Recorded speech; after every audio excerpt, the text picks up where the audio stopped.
जय माता दी दोस्तों, कैसे हैं आप सब। मेरे YouTube चैनल पर आप सभी का स्वागत है।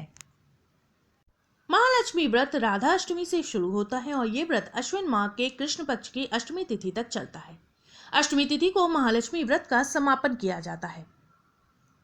मान्यता है कि अगर विधि पूर्वक और श्रद्धा से महालक्ष्मी व्रत पूर्ण किया जाए तो देवी लक्ष्मी बहुत प्रसन्न होती है और पूजन से प्रसन्न होकर देवी लक्ष्मी धन भंडार हमेशा भरे रहने का आशीर्वाद देती है।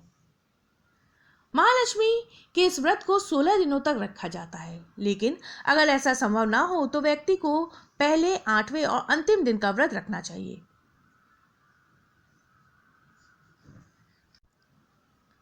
महालक्ष्मी व्रत के दिन व्रती को सूर्योदय से पूर्व उठकर स्नान आदि से निवृत्त हो जाना चाहिए। उसके पश्चात स्वच्छ वस्त्र धारण करना चाहिए और व्रत का संकल्प लेना चाहिए। एक चौकी पर लाल वस्त्र बिछाकर देवी लक्ष्मी की प्रतिमा को विराजित करें। फिर दीप प्रज्वलित करें। महालक्ष्मी के मस्तक पर कुमकुम का तिलक लगाएं और फूल अर्पित करें। माता महालक्ष्मी की स्तुति और चालीसा का पाठ करें। फिर धूप, दीप, फूल और चंदन के साथ देवी की आरती करें। देवी लक्ष्मी को लाल रंग के फल या मिठाई का भोग लगाएं। चंद्रोदय होने पर अर्घ्य दें, फिर व्रत का पारण करें। साल 2021 में महालक्ष्मी व्रत 14 सितंबर 2021 दिन मंगलवार को है। चंद्रोदय का समय रहेगा रात के 12:37 पर। महालक्ष्मी व्रत का प्रारंभ हो रहा है 14 सितंबर दिन मंगलवार को और व्रत पूर्ण होगा 28 सितंबर दिन मंगलवार को।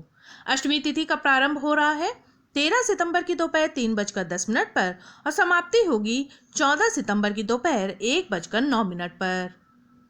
आइए जानते हैं कि महालक्ष्मी व्रत की उद्यापन विधि क्या है। महालक्ष्मी व्रत का प्रारंभ करते समय अपने हाथ में हल्दी से रंगे 16 गांठ का रक्षा सूत्र बांधा जाता है। आखिरी दिन यानी 16वें दिन की पूजा के बाद इसे विसर्जित कर देना चाहिए।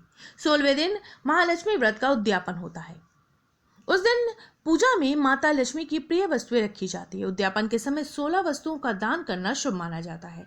हर वस्तु की संख्या 16 रखी जाती है, जिसमें चुनरी, बिंदी, सीसा, सिंदूर, कंघा, रिबन, नथ, रंग, फल, बिछिया, मिठाई, रुमाल, मेवा, लौंग, इलायची और पुए होते हैं। उसके बाद माता महालक्ष्मी की आरती की जाती है। उसके बाद अपनी मनोकामना माँ लक्ष्मी से कहें, फिर प्रसाद परिजनों में वितरित करें। अंत में विधि पूर्वक माता महालक्ष्मी की प्रतिमा का विसर्जन कर व्रत को पूर्ण करें। महालक्ष्मी व्रत की कथा के अनुसार एक गांव में एक गरीब ब्राह्मण रहता था।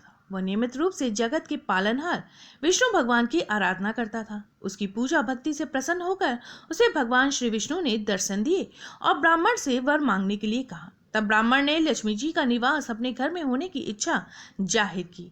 तब श्री विष्णु ने लक्ष्मी जी की प्राप्ति का मार्ग बताया। उन्होंने बताया कि मंदिर के सामने एक स्त्री आती है जो यहाँ आकर उपले थापती है। तुम उसे अपने घर आने का आमंत्रण देना, वही देवी लक्ष्मी है। विष्णु जी ने ब्राह्मण से कहा, जब धन की देवी माँ लक्ष्मी के तुम्हारे घर पधारेंगी तो तुम्हारा घर धन और धान्य से भर जाएगा। ये कहकर श्री विष्णु चले गए। अगले दिन वह सुबह ही वह मंदिर के सामने बैठ गया। लक्ष्मी जी उपले थापने के लिए आई तो ब्राह्मण ने उनसे अपने घर आने का निवेदन किया।